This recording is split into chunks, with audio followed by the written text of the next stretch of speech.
Hey everyone, how we doing out there today? This is the Flip Flop Investor Show, and I am your host, Todd Bayer, the Flip Flop Investor himself. For those of you that don't know, every week we get together and talk about real estate investing here in the Inland Empire, and we get together with local experts and local newbies that are in the real estate industry with us, and talk about their experiences and what they do. So this week, normally I get one guy on, or one lady, one guy or gal, and today I get two guys.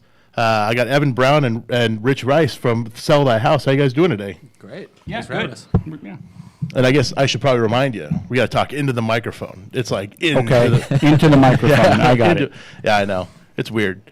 But Eat the mic. Eat the mic. That's what we say at the meeting. Mm-hmm. Every month there's always somebody that does a haves and wants, and they're so quiet. We got to tell them from the back of the room. We always have Andy yell from the back, "Eat the mic," because people want to hear what you got to say. I guess before we jump too far into it, what is sellTHYhouse, Evan? That's our local real estate investing company that we buy, sell, and renovate homes between here and the state of Washington. So you're going all the way from here, all the way up through Oregon into Washington? Not in Oregon yet. Okay, you jumped over that one. Right, yeah. Looking at the Idaho We're kind of market working as on well. each end and coming to the middle slowly. Coming to the middle, Yeah. eventually get to the Northern California, Oregon market out there. Right. So we have $1 million to play with. if you had $1 million, yeah, on one house. Yeah. Right. Someday. That's the ridiculous thing, because down here prices are still, as far as California is concerned, affordable in the Inland Empire. Yeah, there's still pockets that are doable. Absolutely. Up there, there's nothing. Yeah, I mean, we just sold a house and this is a completed house. We just sold for $290,000. I mean, that's a great deal on a house out this way, because that same home, if you were in downtown LA or not downtown, but close to the center of LA, you'd probably spend $700,000-800,000 for this place, because the land, it's just ridiculous. Right. We see that a lot in some of our markets where we're at, up in the high desert, for example, where we're selling in the 150, 160s. Yeah. And so for a starter home, it could be really good. And people that are in like Orange County, they're thinking $800,000 to $800,000 for a starter home, and you're going, there is a place in SoCal still for 150. Yeah, and $500,000 in Riverside, for example, gets you a pretty nice place, So I still can't believe people are paying these prices out there, but that's why we start seeing that migration coming out this way, because eventually they catch on. They're like, wait a minute, they have things to do out in Riverside too, and maybe we'll buy a house out that way and start the commute. Yep. Start the commute, yeah. The 91 is not such a bad freeway. I'm sure there's some people sitting on it right now listening, thinking, this is a great freeway. I love this thing right now. They're going through Corona. It's all brand new. They're thinking, yeah, why did I buy that house out in Riverside? Yeah. I bought my first house to live in 1990, and I commuted 65 miles one way to work for a little while. Then it became a 50-mile commute. 50? Just so I could afford it. Yeah. Way back when. Of course. And was it worth it? Yes. My ex-wife still owns that house. Oh, congratulations. Yeah, raised the kids there. So turned out well for her. That's good. Yeah. So you're welcome. Right. So you guys are buying and flipping houses, and I know you do a lot of stuff kind of up in the mountain areas too, Right. like Crestline and places like that, which there's not a lot of people that I know that do those areas, because We'd like to keep it that way. Yeah, it's terrible. Stay away from that area. Exactly. Yeah, Terrible area. Yeah, terrible area. with the mountain markets, I'm assuming you guys have a local agent that you work with up there, or how do you sell your properties up there? My wife's an agent, and she's now done a lot of deals up there. Okay. And we do work with a couple local agents that we've met over the years up there that we will call for advice, et cetera. And but most of the time we're either buying them without agents, direct to seller, or if we are buying them, we are using her or my other partner. It's also an agent. He's at Orange County.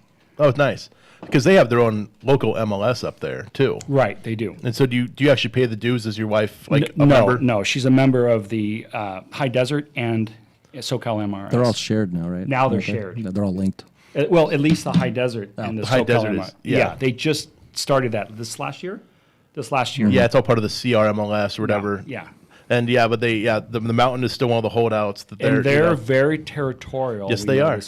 We'll just say that. Yeah. But I mean, that's how they protect their local market, and they have a lot of people coming up to buy vacation rentals and things. So they sort of have their own market, and it's probably good that you work with an agent that's local, unless you do a lot of stuff up there and you get to know the area. But I've met a lot of people that have made some serious mistakes up in the mountains. Well, that's one of the keys. When we first started going up there, we bought with a local agent and then used them to sell a local agent, and we found that we were we had our rear ends handed to us. Okay. Let's just say that. And we went, you know what? Maybe we'll just use one of our agents to sell it. Yeah. And that's worked out better.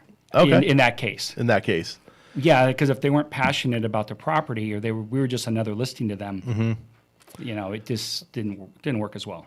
Yeah, it helps when you have an agent that's kind of excited about it, and Yeah. you know, when they go to show it, they're And they know the work that's been done to it, and right. can actually, market it how we want it marketed. Yeah, exactly. And so it's all new. Like, okay, great. Like, what's new in it? Right. So. And they can talk about all the great, wonderful amenities that now this place has, because you've done all these wonderful things to it, I'm sure. We regularly rewrite the listings when we do use other agents. We're always touch base, always adding something. Today that we did as well. When we had an upgrade, we had a new, just electrical panel box. But while we did it, it was an older house. We wanted everyone to know we had an upgraded panel, 200 amp. So the new it's ready for solar and all that Yeah. stuff. So we wanted to make sure that was in there, and it's in the desert. So sure, it's a big deal though. I mean, because we were talking about this earlier today in the office. We were talking about that first time buyer, or whoever's going to buy it. They want to make sure those major mechanical things are taken care of. Care of in the home, because they don't want to have to deal with these things immediately after taking possession. Right. Right. Superficial things like paint color and stuff like that can easily be changed. But if the heater's not working, that's a problem, especially if you're in the mountains and we're coming into wintertime right now. Right. It's getting cold enough up there at night. So that's why we turn the heat on now, so we don't have a frozen pipe situation, Right. which we've had before. Yep. Someone went, oops. Yeah, or you could winterize, but that's kind of an expensive process where they drain all your plumbing and everything, so you don't have frozen stuff busting up your pipes. Yeah. Right. We have 2 houses winterized right now in Washington that it's winterized, then we went into escrow. And we had to de-winterize it. Yeah, and do the then inspection. do it Yep. again when it fell out of it fell out of escrow. escrow. Oh, Yeah. wonderful. So now we're gonna have to do it again Dual winterization. eventually. Right. Well, we're not close right there, so the issue is, again, watching the temperature and kind of far. Yeah, it's a little different up there. And it rains like all the time. So Right. They have a rainy season that's pretty. pretty wet. Yeah. Not like here. Yeah, exactly. It's crazy there on that. So up there in the mountains too, because I know we've worked with when we've done properties up in Crestline and Big Bear, we've had our contractor that we ended up hiring was from down the mountain, and he wasn't familiar with some of the things that happen up in the mountains, like you need to seal your decks and stuff because it might snow, and when that snow melts, your deck is going to be completely splintered and ruined. And you have to replace wood. That was one of the lessons we learned. And this was a property that we were in escrow to sell, and then the snow had melted on the deck, and then here's all this bad wood that we had to go back up there and replace. All this warped wood. It was amazing how much the snow damaged it. And I know nothing about the snow. I've lived in the flatland. Same here. My whole life. So did you guys experience that at all working with contractors? Well, there were just other things you have to think of, like the winterizing, number one, plus where the snow is going to rest for a few months of the year up against something. And so drainage was far more important than it was in Corona. Just because of where's all so many tons of snow going to melt. And so we've had to put drainage channels in the backyards, et cetera, to get it away from the house, because we've seen some where the whole hillside just kind of drained into the house up against the wood and just damaged it. So you're repairing the whole back side of the house. We've done that a few times now. So yeah, grading it and preparing the spot. Is that just moving some dirt and small retaining walls, et cetera, just small stuff. And last year we learned that we got to the end of the project and they were about to paint the outside of the house, and then it snowed snowed and rained for almost a little over a week. Wow. So now we were waiting. Yeah, we're started inside. Basically started we as of the last 2, we're like, okay, we're going to start from the inside out, especially when we're coming in close to winter, is paint the outside first, get Yeah. it done. Yeah, start the outside And in. Yeah. It's funny you mentioned that because when we did end up hiring the guy that was from up there, a contractor that lived up there and he knew the area really well, that was what he did that was different for us, was he did the outside of the house immediately because we were having good weather. So he said, we need to get the outside done first, and then we'll handle the inside, because if we start getting bad weather, the outside's going to be a real pain to get done. So Yeah, normally we do the outside first, or last, excuse me. Right. So, because we don't have fresh for everybody coming on the market. So, Yeah. that's a little different, but it's not a bad idea to keep doing that moving forward. We've sort of recently moved to doing the outside first, even on houses down here, just because it presents the home better. The neighbors like it more, because we've had a lot of neighbors complain to us after we've started working on a project that the house still looks ugly, and they're really concerned that it's not going to look nice. So we've started to do the fronts first, just as like a general thing. Yeah. Because if you can clean it up really, really nice and everything, the neighbors stop getting kind of Plus, you don't have the upset. city driving by all the time looking at it. Well, that's another side benefit, Plus, it's a little Wasn't bit going of, to say that on the air, but Yeah. I'm glad you did. Thank you. plus you start seeing the neighbors and see that something's really going on, and maybe it'll be up for sale soon, et cetera. I think Rich just pointed that out to me recently, like, hey, we really need to start focusing on the outside first. And that's just one more thing for the neighbor. Anyone that loves their neighborhood might have a friend that want to move in. They start, hey, keep an eye on this house. Yeah, and there's a guy who we actually did this with a property we did in Bloomington, where when we started the house out front, he put a sign, and he was a wholesaler. We did a joint venture on this deal with him, and so he ended up bringing that deal to us, and then he was also a contractor, so he wanted to do the contract work. So he put a sign in the front yard saying, I'll buy your house, like, look, I'm going to buy, I just bought this one or something, like, I'll buy yours as well. And so he ended up getting a call, and we ended up buying the house right across the street from that one, because they sold to him at a discount. So we ended up doing two on the same street, because the neighbor saw his sign and called him about it, and they, were willing to get rid of it for a cheap price. They were an absentee owner, and the Hells Angels had taken over the house or something, and they weren't paying rent, obviously. So it was kind of. We all know those type of stories. Or hear someone that knows. Yeah. It was kind of a fun eviction process. Actually, the guys weren't that bad. It's just they just kind of wanted money to get out of the way, and so usually it kind of solves most of these issues. They just want to be treated with respect, and give them some money to kind of move on and go find another place to vacate to take over. So. Once we got them out, they stayed out, which doesn't always happen. Sometimes they come back and, reoccupy it. They want more. So. Right. Yeah. I several years ago was buying one particular house in San Bernardino, and I had to move the owner out of the house into a hotel for a while. He was trying to be a former gang member, and he spent most of his life in prison. And so his mom had passed away while he was in prison, so he never went through probate, et cetera. So he'd already found a probate attorney, and we hired and did all this stuff, and we're going through it. But he was deciding he wanted to go back into his house. So he'd break in the middle of the night to go back in the house for whatever reason. Yeah. And I'd come in, and the wood's ripped off one of the windows, and I'm going, who's doing this? I find out it's him, and I'm paying for his hotel while we're going through this probate. And it all worked out. We bought it, and he was a really good guy, but he just would go, well, no one's going to keep me from my house as long as I still own it. And the city was saying, stay out of the house, because it was like red tagged. Yeah. And it was just crazy, but sometimes it's the owner breaking into the house is my point. Yeah, we've had that. We have one property I know that the former owner has gone back to the house several times as we've been working on it. Because the contractors will tell us, they'll say, hey, she keeps coming back to the house, and she's coming just to check up on it, see all the stuff that we've changed in her home, and so far her feedback has been good, but You can't move that wall. I know. My dad built that wall. We were worried that was going to happen. Yeah.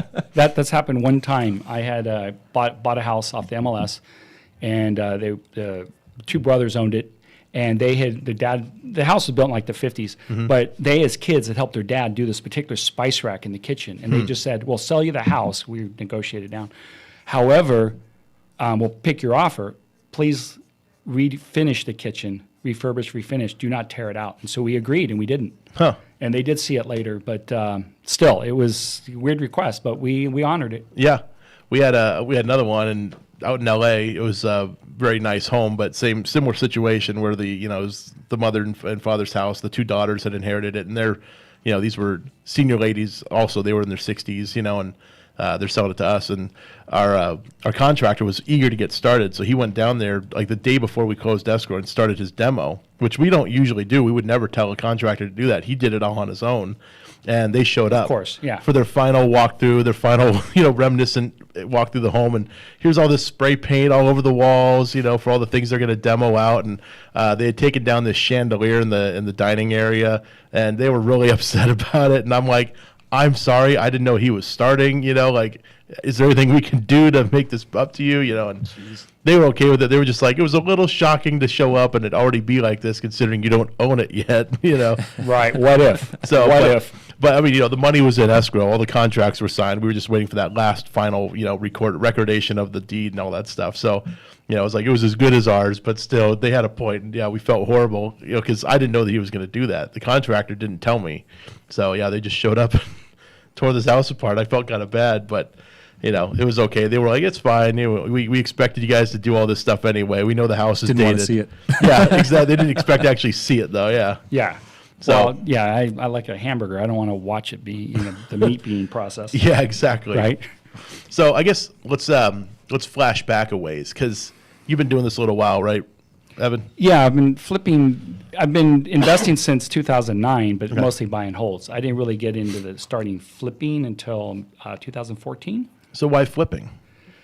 I got dragged to one of the seminars by a guru, my business partner at the time. We had some buy and holds. He's that other agent I was telling you about, is a good friend of mine, and dragged me to this 3-day seminar, and we went to it, and it turned out that I never really understood that well, how did people buy in at such a price that you could do this? Aren't you taking advantage of people? And I just had buy and hold, Robert Kiyosaki, buy and hold, and that was just something that I had done. And he dragged me to the seminar, and my eyes opened a little bit, and the gentleman said something. The guy likes Lamborghinis, if you know who that is. Anyway, he said something on stage, and he said that people will sell you their property. You'll feel like you're stealing it. You're solving their problem, and they will thank you for it. Mm-hmm. And it just happened to me. I had done this deal, and I couldn't figure out why this guy was selling me a 5-unit apartment complex. It was across the street from one of my properties. I offered him so much money, et cetera, and he kept turning me down. And a month later, he called me and said, if you buy it for $40,000 less than my offer was.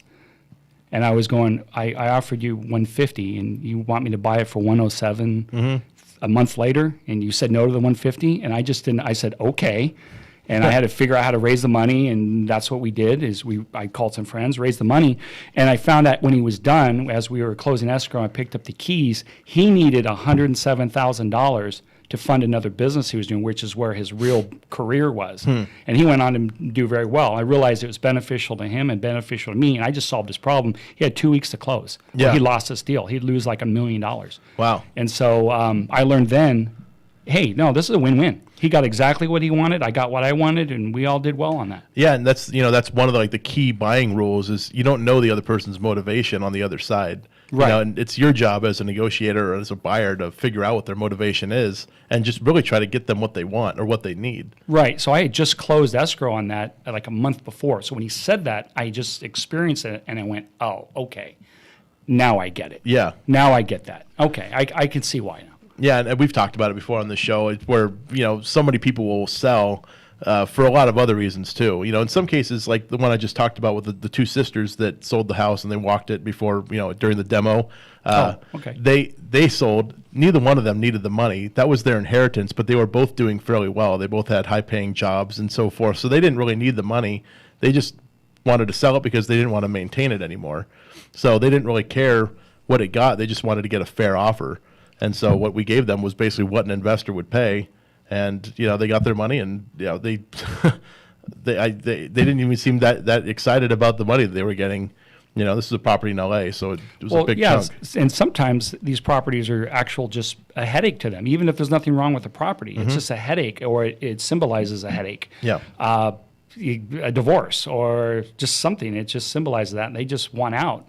And that happens a lot. And sometimes they just want the money. Yeah. And if your number meets their number, or you negotiate it right, you're both happy. Hey, that works. Yeah, and they didn't want a tenant. They didn't want to move somebody into it. They knew it needed work. They didn't want to put the money in to do all the work. One of the ladies' husbands was out there every weekend mowing the lawn and trying to do his best to maintain the yard, and he was getting fed up with that. So, yeah, it was really just taking a problem off of their hands. Yeah. So that's really how we. That's what opened my eyes to realize, okay, I could see this starting to flip, et cetera. And then I went up and put some signs up, and my first sign, I got a call on at the same time I was being referred to that same seller at the same time, and we negotiated 3 properties. One we bought through probate, one a buddy of mine ended up listing, and another one I wholesaled. And so we did this thing, and it was like, oh, all right, okay, let's do this again. Yeah. So that was really just a couple things in the beginning that opened my eyes to that. So you're one of the few people I know that have gotten calls off a bandit sign that resulted in a deal.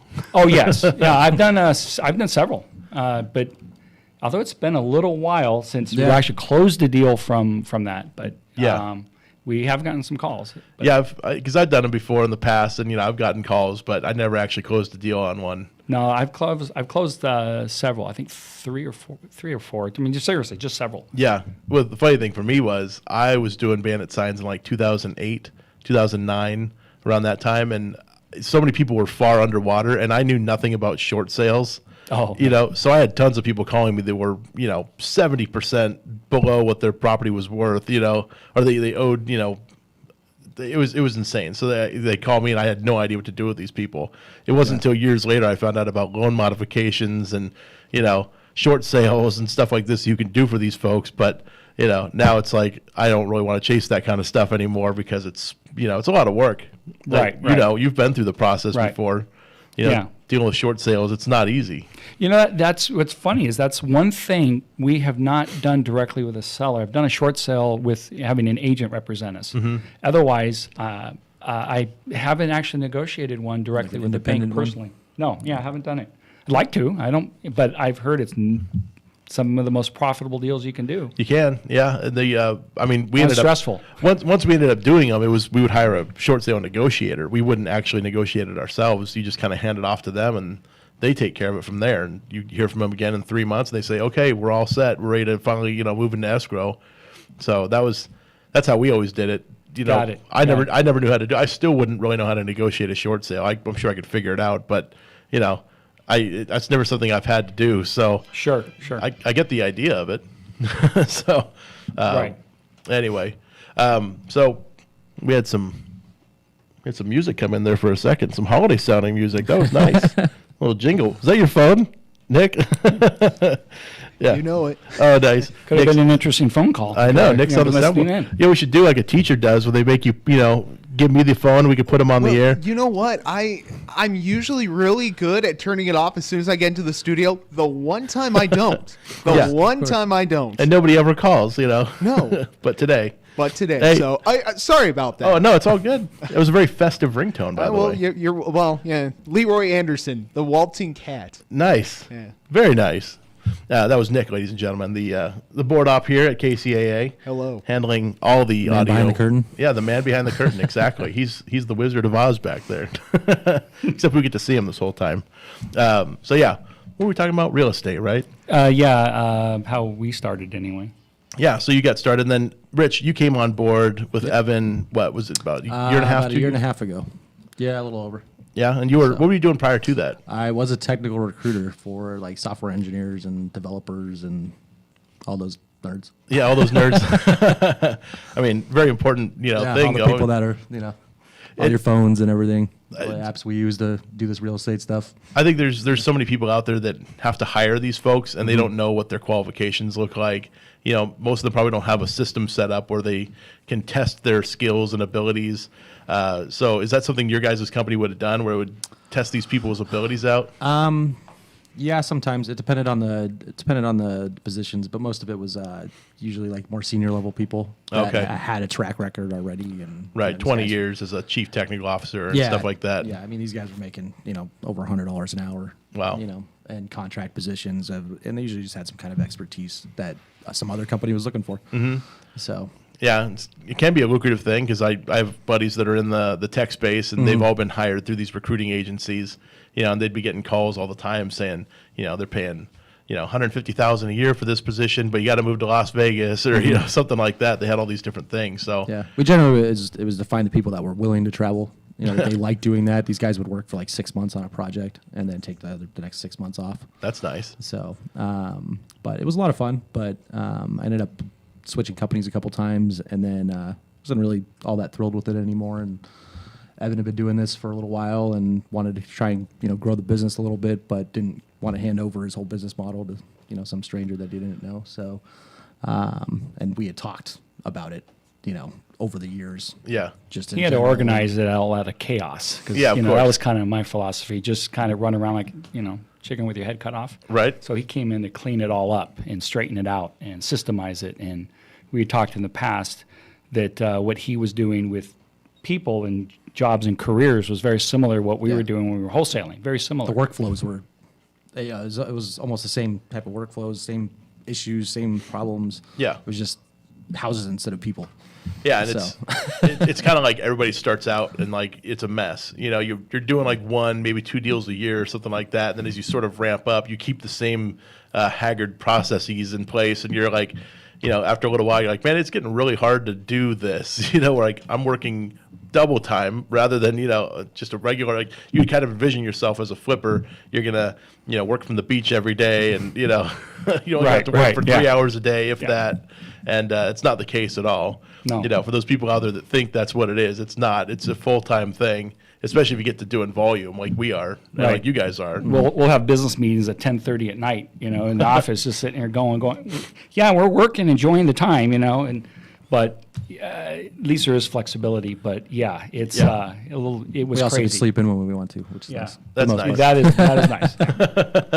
Yeah, you guys don't have young kids at home, so it's even better. Nope. Yeah, see, I still got to get up early every morning, get the kids ready for school and all that good stuff. And you go take a nap. Yeah, and then I can take a nap in the afternoon or something if I feel like it.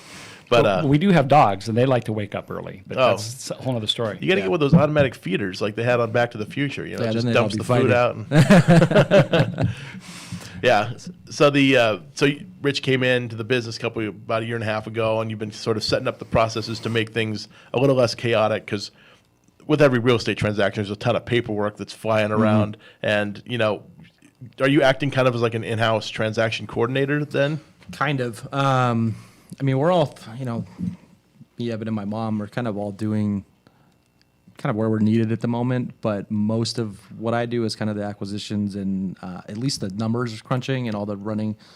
I search the MLS for stuff. When we do have a lead on a property, I'm the one that's running the numbers and seeing if the value's there, if this is even worth our time to even look at. Because what would happen, I'd be out in the field and checking on something, meeting somebody, walking a property, and a wholesaler, or even I get a phone call from a potential interested lead, and I might not be able to jump on it right away because everyone is busy. So that's one thing when he came on that he's there and right then can start running numbers so we don't lose all that time. Right. Because that was happening. Yeah, and people a lot of times when they're in that situation where they're ready to sell, they're ready and they're calling multiple people. And I've had that happen where I called 5 minutes too late and it just wasn't fun. Yeah. And then aside from that, it was more of just the companies that I worked for in the past all were very big on processes and workflows and the numbers game and just funneling everything and so that's how I was used to working. Everything was started up here and then just funneled down. Trying to create that adapted to the real estate world and just.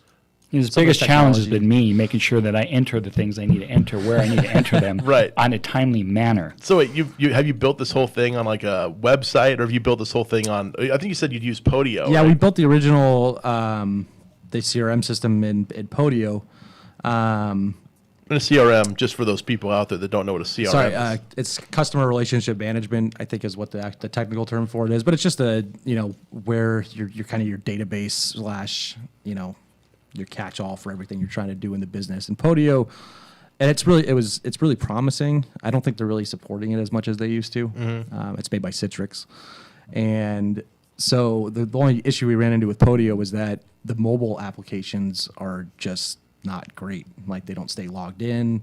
They don't update or do the push notifications very well. So we're still using Podio, but it's more for like our buyers list and our back end files and whatnot. All the all the escrow documents and inspections and everything go into Podio. Sure. And then our day-to-day communication for everybody and on each property is all being done in Slack now.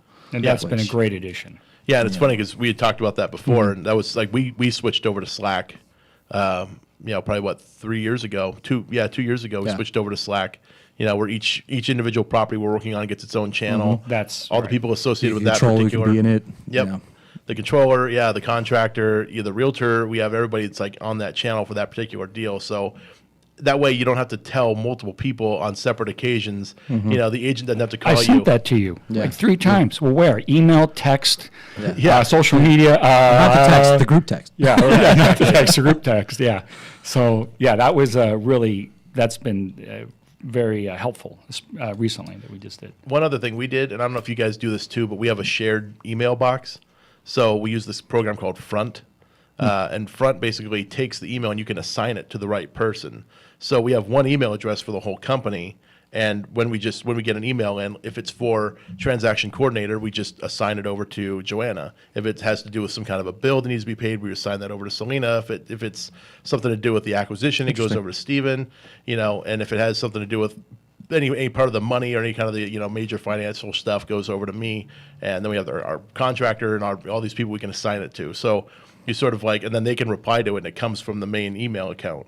So it's always coming from the same thing. It's always funneled out. But so it's just like contact at flipflopinvestors.com or. But it's just community restoration group at gmail.com.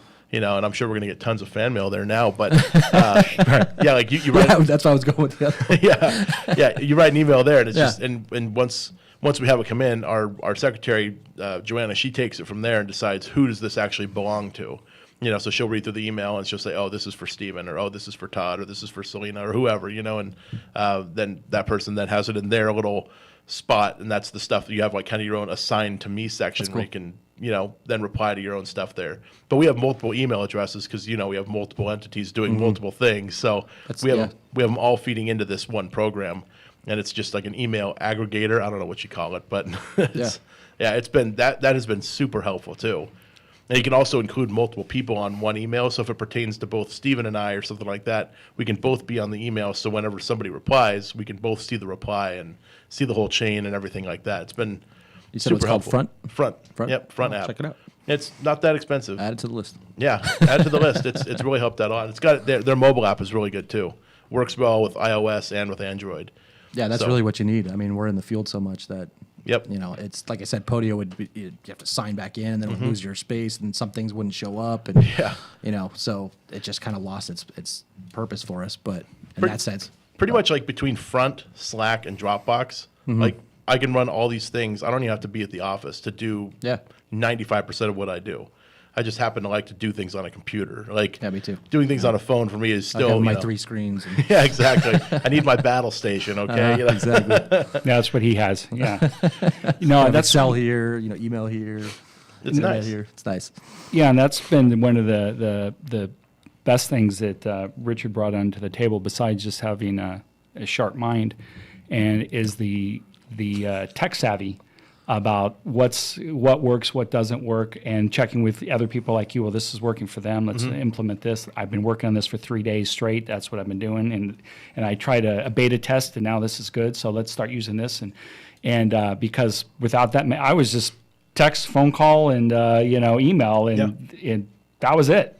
Yeah, and it's tough. I mean, because we've gotten into these higher level processes too. I mean, there was a time where we were very sloppy, and we didn't know where all the paperwork was. We just had one big paper file, and everything was just shoved into this file folder, and there was no order to these things, no structure. But after a little while, when you realize you need these things down the road, we had to start getting into document management and all these different things that we never even heard of before. These are things, and Microsoft actually has a really powerful platform now. It's really, really good for this. And we've talked about converting to an all Microsoft base, because you can have everything shared through OneDrive, and you have your Exchange email and all these different things. They're designed for productivity within an office space, But we couldn't find somebody that was able to set this up, that wasn't going to charge us $5 billion, because those certifications aren't cheap. no, they're not. And, and it's probably worth every Rich will penny. do it for $4 billion. I just want you to know it's a bargain. Rich, put your number out there. So everybody yeah, I'll split it with you. How about that? Perfect. But no, we were considering doing it, but since we're sort of winding down our flipping side of the business right now, we're kind of like, our existing processes will be fine to wind it all down. And we can save the Microsoft suite of products, the whole productivity suite for another time, because it just seems like a lot of work, not just to set up, but then also for everybody to figure out how it all works and how it all plays together, and teach everybody else how to use it. That's the hard thing, because you have to. The problem is it's not just getting it all installed and set up; it's getting everybody to actually buy into the system and use it. Yeah, use it properly too, and not fall. I back admitted on that earlier. I said and that's not why. fall back to the texting and so Yeah. it's a process. Like even with Podio, I think it was probably we used it for almost a year before I just said, okay, like this is way too complicated. It's too convoluted, and I went through and I deleted probably over 2/3 of the program itself that I'd already built. Okay. And just You condensed simplified it it. because it was like you had to go to this tab, then you had to move it to here, then you had to move it to here. Yeah. And it was like it all made sense in my head from like a bird's eye, designer point of view, but actually trying to implement it with everybody, Which tab did we put it in? Where is that lockbox code, for example? Oh, It's right. in one of those. Oh yeah. It was just Something way that's too simple. convoluted.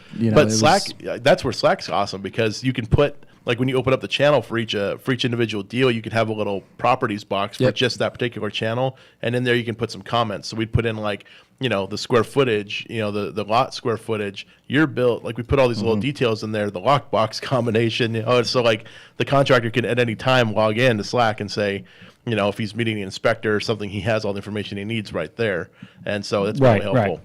But I know these processes are tough, but it's like the way we viewed it was anytime a text message or a call or an email was happening, it was a failure in our system somewhere. So like we treated it like every time you had to like go outside of the system is something we needed to fix and get it back into the ecosystem that we've built. So when everything started going outside of the ecosystem, it was like, all right, we need to shut that thing down right there, whatever it was, So like text message, group text messaging was like the worst, because sometimes like certain phones wouldn't be receiving messages. That happens, yes. Sometimes Right. it puts it into a separate one, and it's like it didn't come back in the group. Or someone thing. responds and you get that individually, and then again, oh, I told you that. When? Last week.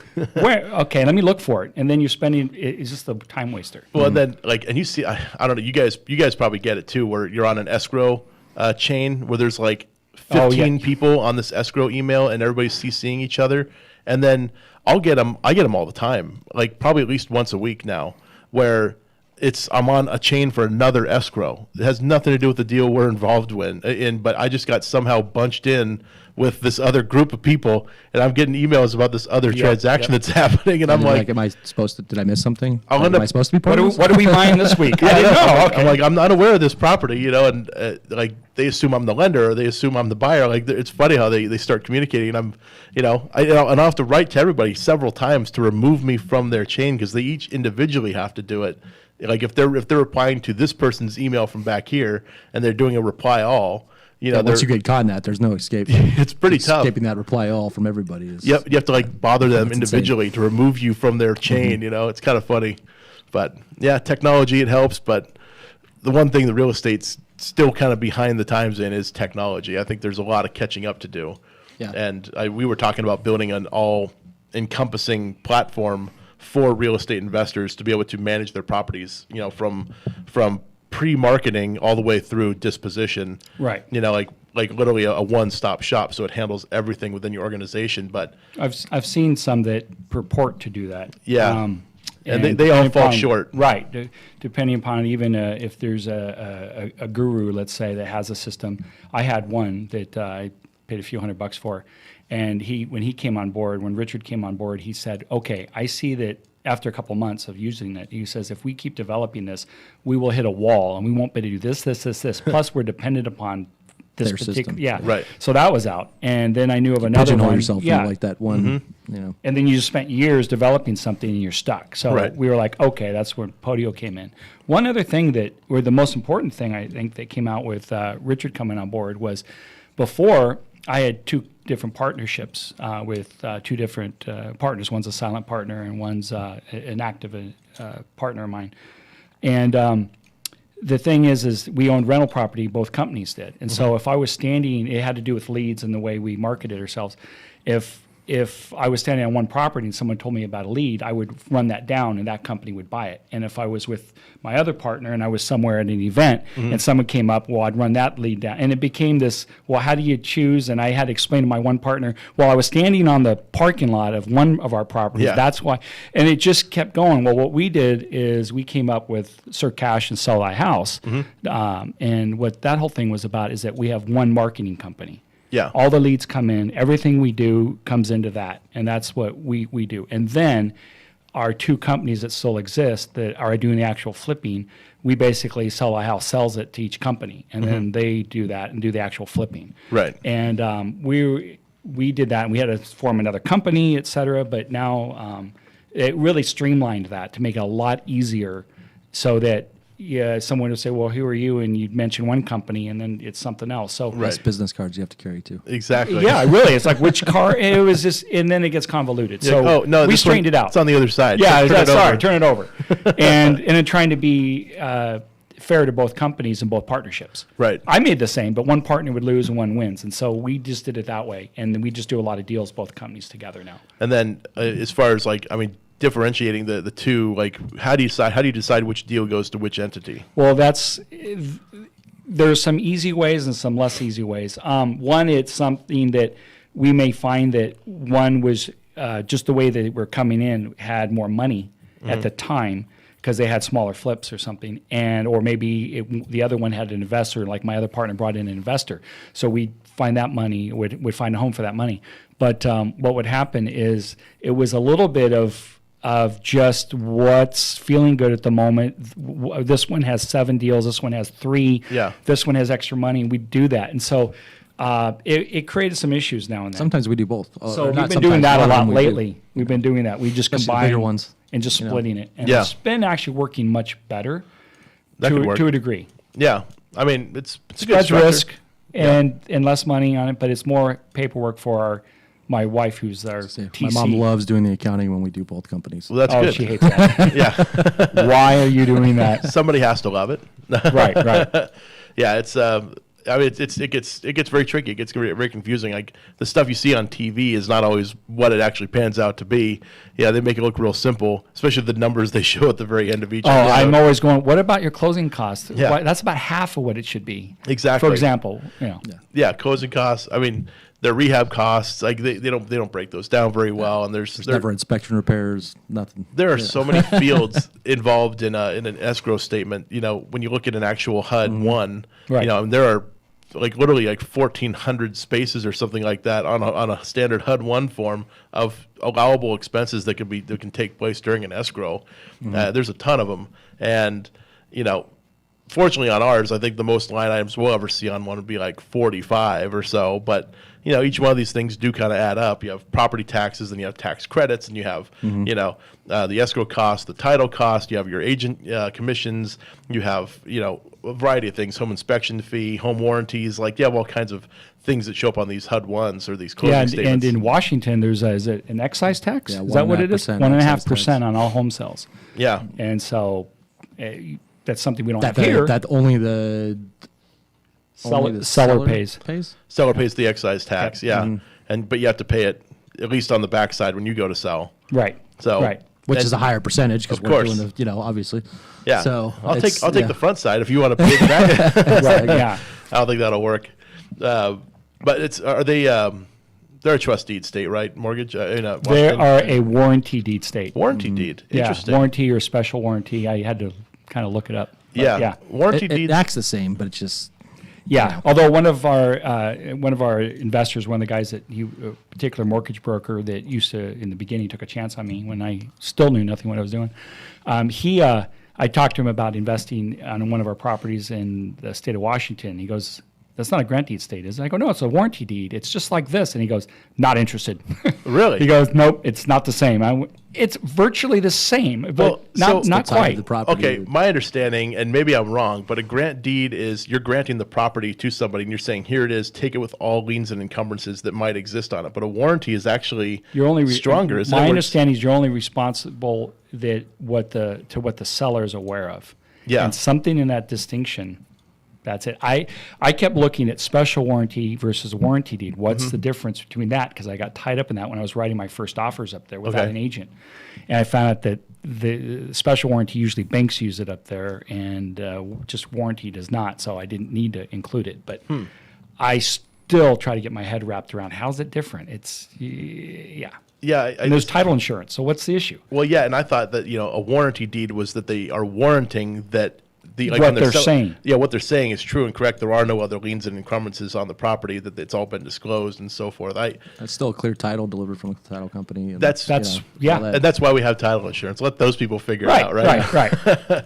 let them worry about delivering clear title, and that's I think at this point. I had Brett Rainey on from First American Title. I don't know. It's probably been a while. I need to get him back on again. But I remember Brett and I were talking about it, and there's not a ton of title claims that happen anymore. There was a time, where they happened all the time prior to digital recording and things like that. But now everything's digitally recorded, and if you've bought a property within the last 15 years, there's a really good chance there's not going to be any kind of uninsured deed or something like that on the property. Yeah, you get the weird stuff. Is usually an investor friend of mine, Lewis, you know him. He sold a house to someone a couple years ago in Arizona, and he cleared about $150,000. A really good house. Well, one day the money's out of his account. The government had come in and seized the money a year and a half later, and said that the guy bought that with ill-gotten money. And so he didn't get the house, and he lost $150,000. And he had to sue the government. He got it back, but it took him, I forget how long. And I was like, they can do that? Where's your title insurance? Yeah. Title insurance, I guess, doesn't cover that. In the event of fraud, yeah. Yeah, because the fine print. Yeah, so anyway, that scared me. But that's so rare, what are you going to do? Somebody needs to teach that man about what do they call it? It's a trust, an irrevocable trust. Because the government can't go after it then if he's not the beneficiary. Oh, okay. But, don't quote me on that. You should call your attorney and definitely talk to them about any kind of legal advice regarding revocable and irrevocable trusts. Right. We're just three guys talking on the radio. Right. What do we know? Right. We're not attorneys. Right. Tax freely specialists. admit I know nothing. So. Exactly. I plead always the learning. fifth. I'm still learning, so yeah. Yeah, me too. I mean, I need to now go home and learn about warranty deeds. Warranty deed, yeah. I've never dealt with them. I've never bought a property in a warranty deed state, so I'm completely, in the dark. Well, we're looking at another state right now in the Midwest to buy and holds because the returns are great. The percentage of returns really good, and we're looking at them. And my other partner just flew back there to spend a week back there, and that he's familiar with. He grew up there. And one of the things, though, we talked about excise tax in Washington, but in this other state, is we have Prop 13 here that protects us. So when I see a $100,000 house here, I'm thinking taxes will be $1,200 to $1,500 unless there's some other special on a $100,000 house there, it's $3,000 or $4,000. Wow. And so it just boggles my mind. So if you buy a $40,000 house, I'm paying $1,400 in taxes, and that's just common. Yeah. So it's just something you got to get used to, but it's an extra cost. I just don't even think about that. It's because it's so much higher. Yeah, we're spoiled here in California. Right. And right. we almost, it didn't pass, but there was a proposition on the ballot this last time that would allow senior citizens to keep their property tax basis. I wish that had passed. It really could have been good on that. I think, but it'd be amazing if you're a senior citizen. But for somebody like me, that doesn't help me at all. And right. We're just giving more to these people. Right. Sorry, I know we have a lot of senior listeners, but I'm in a way I'm a little happy that one didn't pass. I think they get enough benefits. Prop 13, like you just brought up, is a major benefit to people here in California. Well, plus it's fixed, so it can only go up so much. Exactly. And if you buy today, so what's interesting is you'll have someone that gets upset that they buy a house for $400,000 and they're paying, say, $5,000 a year, but their neighbor's been there for years and they're paying $800, and they're mad. They're not mad that they paid $400,000 for a house and they only paid $40,000. They're mad about the tax rate. It's like you still spent 10 times on the. anyway, It makes a big difference, you know. I mean, I know a lot of these new home developers, they bond out every improvement they do in the neighborhood, you know, for the schools, for the parks, for the streets, the street lights. I mean, you get in these special assessments, these mellow roofs, and Right. you know, it's bringing your monthly payment up like $200, $300, $400 sometimes. Right. You know, and it's insane. Like, that's crazy. And these are like 40-year bonds they're writing them now. So you're going to make those special assessment payments for the next 40 years on that house. right. We own the house we live in now has some of the special assessments, and I think ours are due to go away in like 7 years, and we can't wait. Yeah, exactly. It's going to make a big difference for everybody in that neighborhood, Right. actually. And suddenly, values are going to just jump, and there's not going to be. And that's the only explanation for it, is that all of a sudden the price to now live there has gone down. So the prices are going to come up to match the neighboring areas that don't have the mellow roofs. Right. Yeah. Our house is also, it's technically like a condo the way the developer did it, but it's a single family home. I didn't Okay. know. All It's we like know a is, PUD, like a planned unit development. or yeah, something? we were actually signing to buy the thing, and we found out that it was I think it was a condo. And it was like, okay, I don't care. Yeah.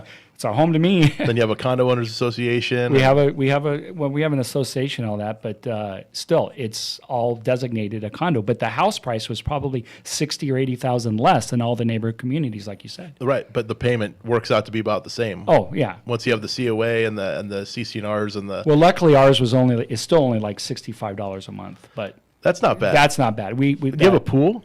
No, Oh, but okay. we have a security guard that sits at the park and watches everyone Yeah, drive it's by. nice Hemi 300. Yeah. He just It's got a Hemi chills. 300. Nice. Owned Just, by the he just rolls association. around and Yeah. you know.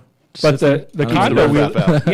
we have a townhome up the street, and that's almost $300 a month. But there's a pool. Okay, yeah. The Right. pools add a lot. Yeah, My brother's got a condo, and they got, you know, a pool and an elevator, and those two things alone make it like $400 a month for every Yeah, I'd like a pool. resident. Pool would be okay. Say an you know, for elevator? that. An elevator, yeah. The elevator maintenance on this elevator, because he sits on the homeowner association board or whatever, so he sees the bills that come in for this thing, and regular maintenance on an elevator is more than you probably think it is. I can imagine. Yeah, so I don't know. It's Wouldn't funny. know. Yeah. All right. Well, we got a few minutes left. So, in fact, Nick's telling us we got 3 minutes left. So, I'm going to make a quick plug for the Inland Empire Real Estate Investment Club. You guys have both gone to it. Right. I think you found some value out of it, right? Right. Okay, sweet. The Inland Empire Real Estate Investment Club is a group of real estate investors. We get together at least once a month at the Mission Inn in downtown Riverside and get together and talk about real estate. It's a very large club now. We're getting close to 4,300 members in this group. We have this meeting every month. It's on the fourth Wednesday, so we'll have this on the Wednesday after Thanksgiving. Obviously, we're not going to have a show next week because it is Thanksgiving next Thursday. So, but we'll have the Inland Empire Real Estate Investment Club at the Mission Inn. Starts at 6 o'clock in the evening. You can go check out meetup.com, look up the Inland Empire Real Estate Investment Club for all the information about our upcoming events, and hope to see you all there. It's a lot of fun. If you want to get into investing, or if you are an investor and just want to get to know more people in the industry, it's like a support group. So and you can meet Evan, you can meet Rich. They'll both be there, I'm sure, because you guys are there Yep. most of the time, you know. Pretty much every time. One of us, if usually both, but occasionally just one. Yep. And so, you know, you can come out and meet us. It's a lot of fun. And then I'm sure you guys want to talk about what you do. And if people have homes they want to sell you, if they want a wholesaler, if they want to be on your buyer's list or whatever. Yeah, contact us at sellthyhouse.com. And Sell Thy House. sellthyhouse. THY. THY. All right. SellTHYhouse.com. Or find us on social media. Yeah, Facebook, Instagram, Twitter, we're everywhere.